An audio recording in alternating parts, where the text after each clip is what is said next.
Hey everybody, thanks for watching.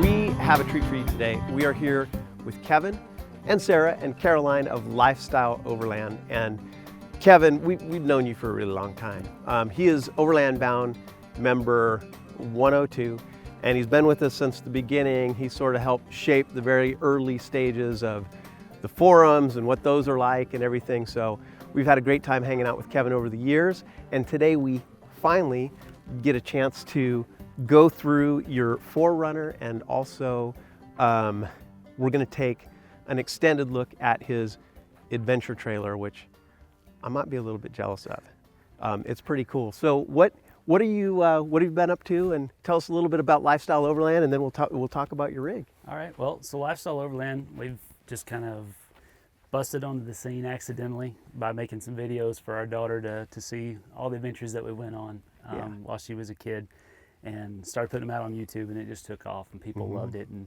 so we've been doing more of that and just been excited about bringing more and more families and individuals into the pastime of overlanding, and it's just been a blast.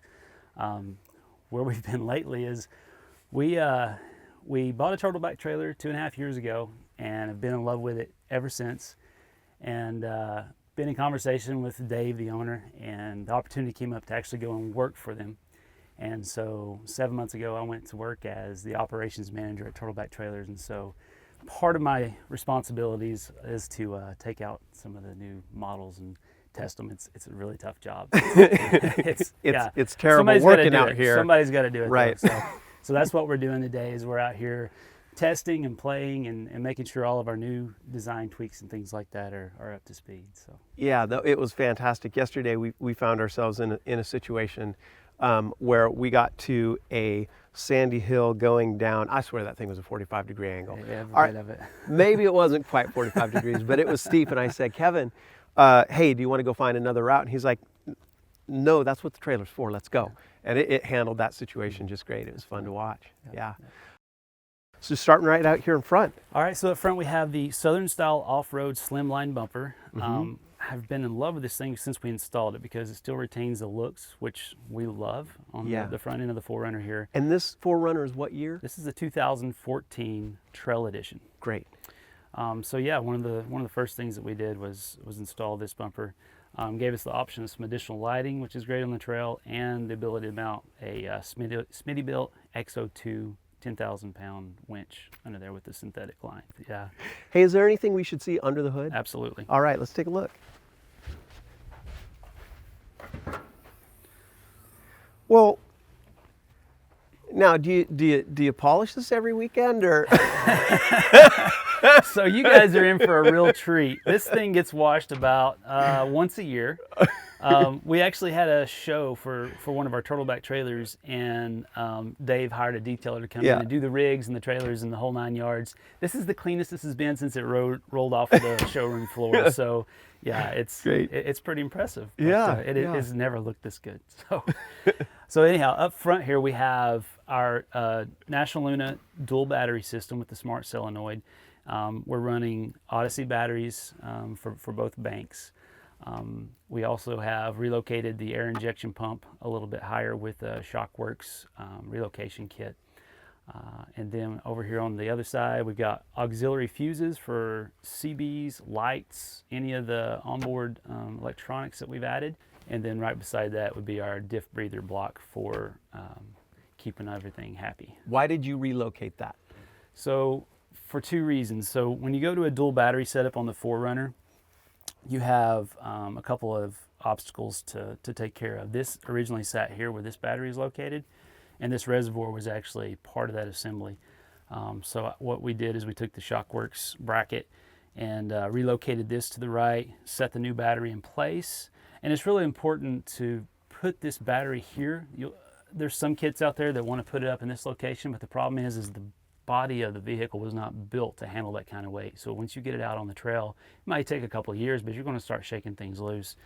This is a really good location because it was designed to be the right-hand or left-hand drive vehicle. So this is really where you want to put that additional 50 pounds of weight. So anyhow, the air injection pump was relocated up here. This is kind of a conglomeration of both Shockworks brackets and my own fabrication. Plus, did you have to weld that up yourself? Actually, there was no welding on that. It was actually just cutting some brackets and bolting things together. Okay. Yeah.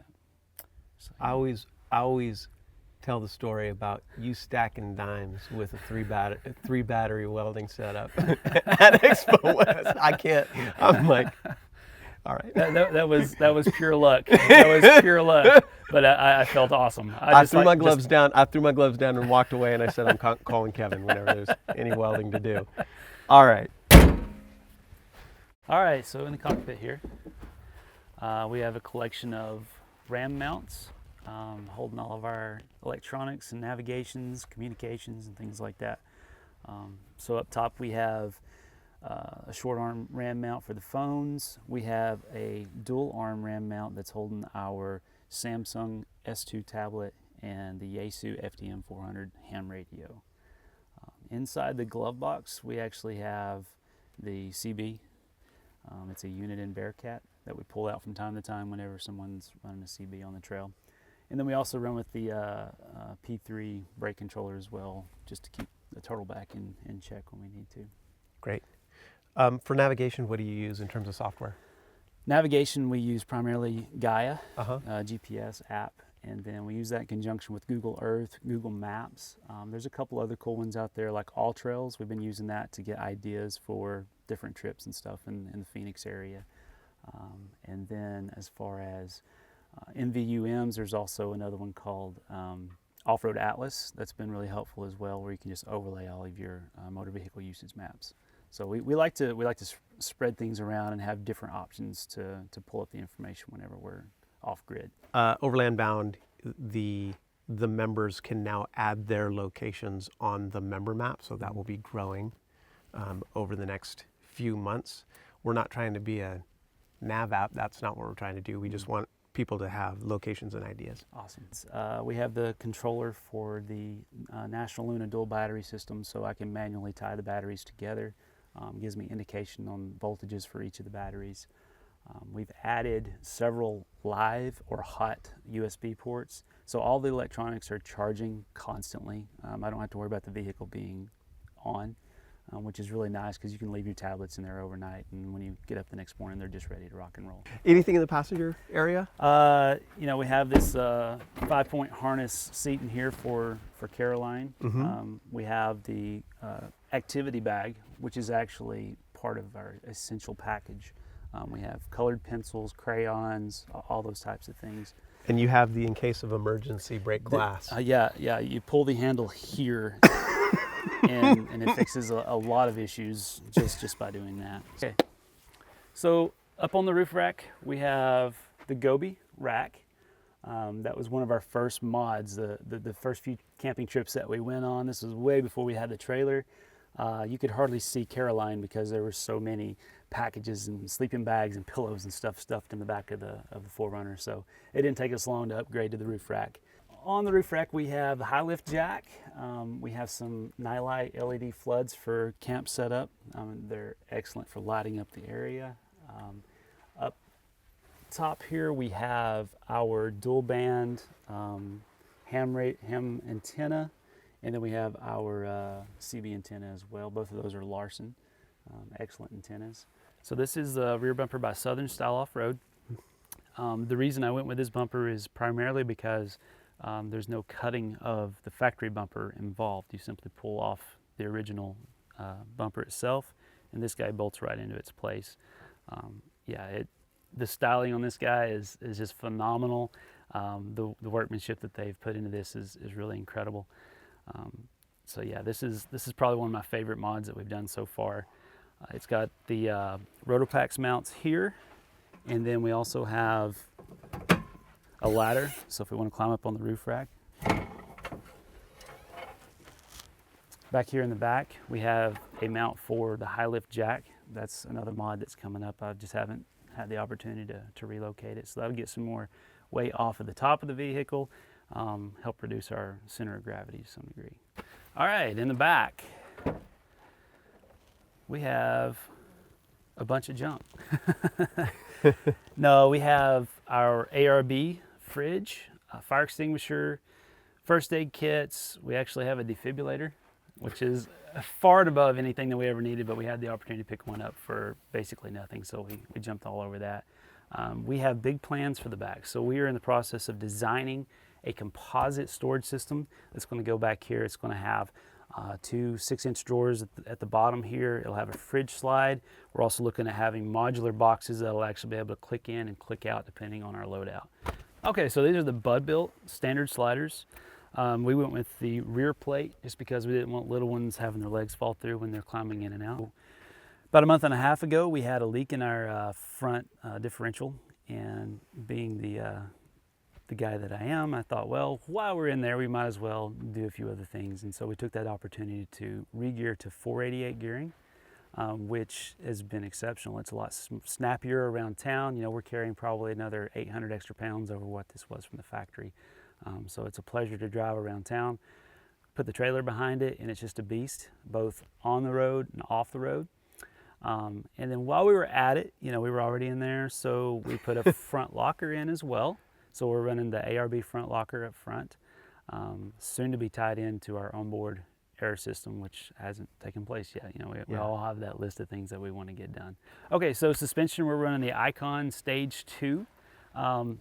We've modified that a little bit since it first began. Obviously, we've added a lot of weight, and that's what we really liked about the Icon Stage 2, is it allowed us some adjustability in the front. So this front of the vehicle has changed several times over its build.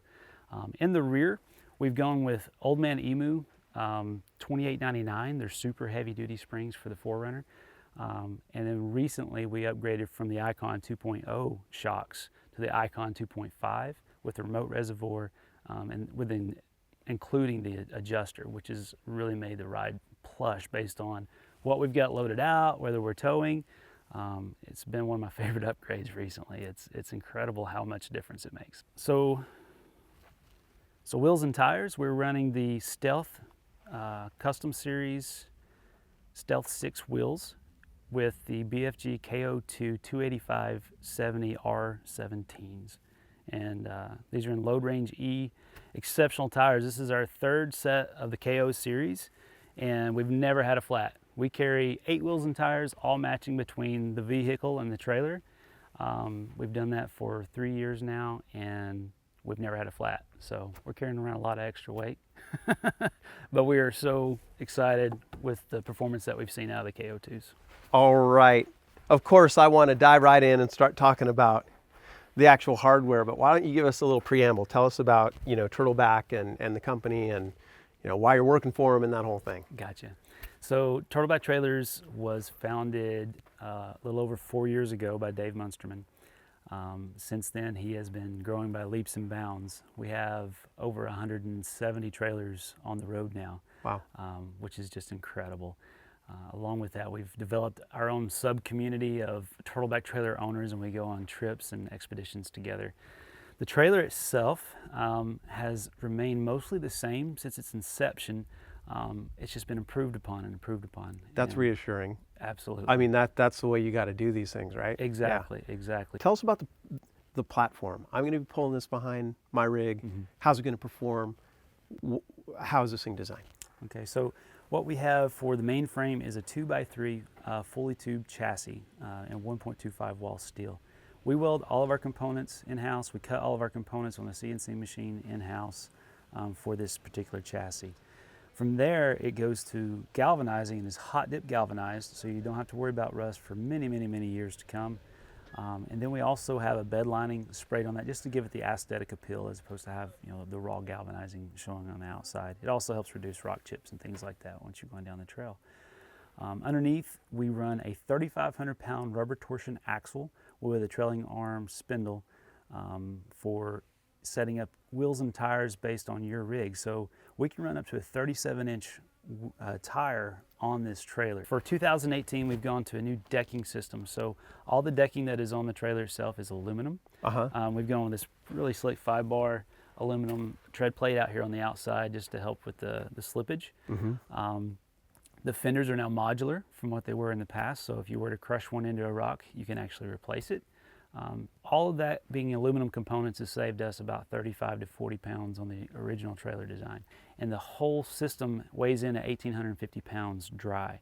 So it's going to be extremely nimble behind most of your full-size and mid-size vehicles. Anything capable of, anything that's tow rated. Anything that's tow rated for it. Yeah. Exactly. That's great. Right.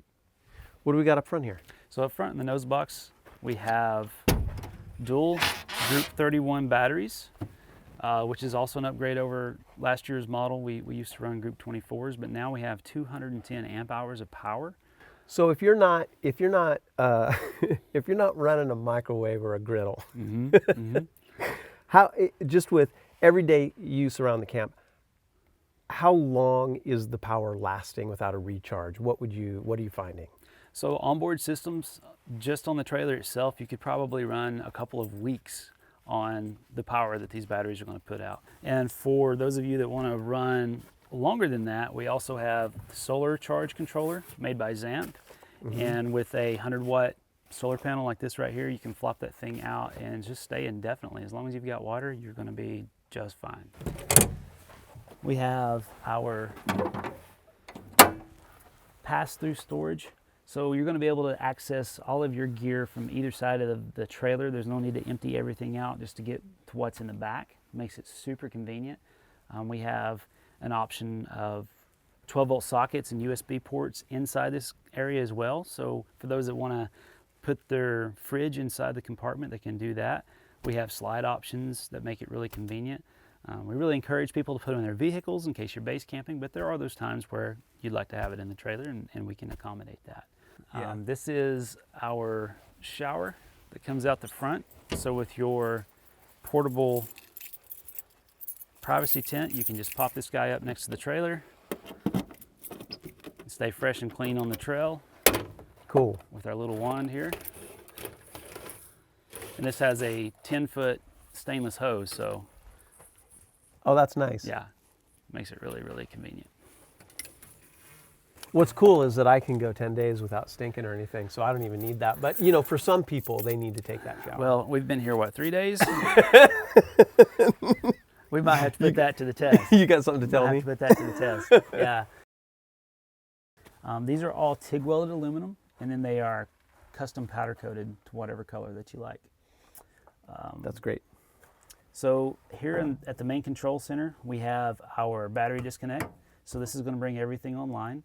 From here we have additional USB ports and 12-volt sockets, along with a voltage readout. So you're going to know the health status of your batteries just at a glance. We have exterior lighting, interior lighting. All the boxes are lit, both top and bottom. Kitchen lighting. We have what's called Turtleback, which are some really awesome green LEDs that are mounted underneath the trailer to give you just a really convenient light that you can leave on all night long because they don't draw much. People really have enjoyed that. Water pump and our safety circuit. So we'll talk more about that in a minute, but this is a circuit that is actually going to keep you from burning your house down if you were to put pantry in the wrong configuration. So we try to think about everything just to keep you safe on the trail. Great. Then up here we have our water heater switch, a remote switch for the inverter. So if you want to leave your blender back at the kitchen, you can run your extension cord back there, reach around, turn this guy on, make your smoothie in the morning. So back here is going to be our swing out tailgate. So these can be outfitted with roto packs. We even have a jerry can option as well, so we can load this out in any loadout that you desire. This comes with a spare tire. We have one that has a 2-inch receiver, so we have a lot of mountain bikers who would prefer to have the ability to mount their mountain bikes back here as opposed to having a spare tire. One of the cool features about this swing out is this is actually a spare hub. So if you were out on the trail and you needed a bearing or your hub busted or whatever, you could swap this out, get you back on the road again. That is awesome. Plus it's rated for a lot more than what this actually weighs. Then we have our prep table here, all stainless steel.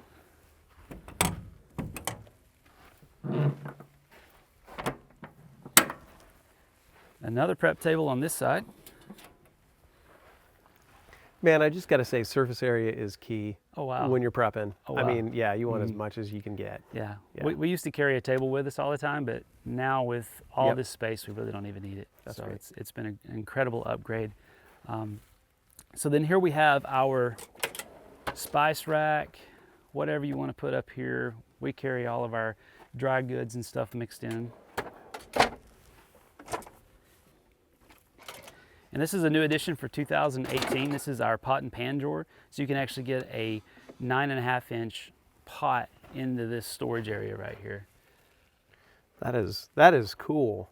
And it looks like you can configure it however you want Exactly. to, right? With so the you spacers, can that's rearrange awesome. this however you like. Yep. And then down here at the bottom, we have our Dometic deep well sink. So you can actually wash lard pots and pans. I can get my hands in there. That's awesome. You can even wash your hair in there. You know, But yeah, you can. Exactly, exactly. And then here we have the partner stove. This is an option as well. So this is dual 10,000 BTU burners. This thing puts out a lot of heat, so you can cook in the wind, you can cook at altitude without any issues. Down here we have our utensil drawer. And then this is just scrub brush. You know, all your sponges and scrub brushes and dish towels and things like that can ride right there. Yeah. And then up top, we have an option for pole storage. So things like your awnings, tent poles, fishing rods, all of that can go right there, and you can walk it up, keep it safe. Here we have our picnic and camp chair storage area. So all your miscellaneous stuff, it's just another place for all of it to ride. How long can you use, a kitchen just making regular meals? So the onboard gas system is 11-pound propane tank. Again, everything on here is super efficient. So between the water heater and the partner stove, you could probably go for, let's say, 12 to 15 days, depending on how much you're going to run it. That's great. Personally, I've been on a 10-day trip, the Enchanted Rockies Trail, Yeah. and came back and I still had half a tank left. So there's really no worries there. Yeah. Cool. Cool. And you have the essential accessory here. Well, yeah, this is actually why we built the trailer. We just needed something to carry that around. Just need to hold that. Absolutely. Tell us a little bit about the tent option that you guys have on here. So we've been working really closely with 23Zero. We feel it's probably one of the best tents that are on the market, both from a price perspective and a feature perspective. This is the Byron. This is a California king size tent. It has a 3-inch high density foam mattress. It includes the annex room. So the annex that actually zips in here creates a whole nother tent basically at the floor level, and it comes with a rubberized floor that zips into it. So you no need to worry about creepy crawlies or snakes or rodents or anything getting in there with you. One of the coolest features that I enjoy about this tent, especially here in the Southwest, is the removable rain fly. You can see right now we've got the rain fly off. We have the skylights opened up. You can lay there all night long just watching the stars, and it's incredible. It's one of my favorite things about this tent. All right, so this is our additional storage here on the side. Again, it's lit both above and below the shelf here. We keep all of our chocks, our stacking blocks, our water fill hoses, random ratchet straps, batteries, thermocell stuff for keeping the bugs away. It's incredible because you can come out here and outfit this thing in a way that works for you, and this is how we've done this particular trailer. I've just noticed with the way you have your gear packed, you have clearly you've learned have the stuff that you need and you're going to use on a regular basis. It's super accessible. So that's one thing about this box is it's there no matter what, basically. Right. I mean, even if you're stuck in mud up to here. Exactly. You've got access. Still got access to that. That's correct. That's great. All right, and then Cool. underneath this box here, we actually have what we call our accessory tank. So for your fire pits, your buddy heaters, things like that, you got an additional 5 pounds of propane that you can use for that. That's great. Yeah. Cool. So this is a 6-gallon Dometic water heater. This will heat up 6 gallons of water in roughly 20 minutes. So you're not waiting a long time between showers or between washing dishes and things like that. It's super efficient. It's easy on the gas usage as well. This guy can be serviced at any RV site or any RV dealer across the country. This is a very common water heater, so you're not going to be stuck out there trying to find the right pieces and parts. And then from this side, we also have the other half of the pass-through storage. Cool. And we use heavy-duty door holders because, as we've experienced in the past, Death Valley is a good example of that, where we had 80-mile-an-hour gusts, and I didn't have to worry about this door breaking loose and hitting me in the face as I was trying to put things away. So Right. it's the little things that really add up to make this trailer bulletproof. So this is another option for the Turtleback trailer, is the Foxwing awning. This is 270 degrees of coverage, and we have actually fabricated some extension poles. So for those of us who are over 6 feet tall, we don't have to duck. So this guy, you pull the pin here and you raise this up and swings out, and you can walk underneath it with no problems. That's great. You were saying the other night, if you choose, you can add walls to the Foxwing. Absolutely. So Yeah. Foxwing has these really cool extension panels that actually zip into the Foxwing and then again to themselves. So you can form a windbreak. It's great for desert camping. It's great for wind and rain. Yeah. You can just cozy up in there and have a nice peaceful dinner without having to fight all the elements. Cool. How does it track? So the Turtleback, surprisingly, you know, when you drive a trailer, you've always been trained, swing wide, because, you know, it's going to track to the inside of your vehicle. It does that to some degree, but with the proper setup, so if you use the right length ball mount, you'd be surprised at how well it follows the wheels. You noticed yesterday when we went through the technical section of the trail, there was one point where there was an outcropping of rock, and it was going to put me too far off camber to chase up the other side and swing wide. So what I was able to do is drop down into the hole, make the turn, and the trailer just simply followed around behind me as opposed to trying to cut the corner. And that's one of the things that makes this one of the most capable ones that's out there. Right. You're gonna add a little bit more thinking when you got another axle, but it sure makes a difference if it's tracking behind your line. Yeah, and surprisingly, I mean, you're bringing a lot of convenience with you, but surprisingly for me, I actually enjoy the challenge of having another axle.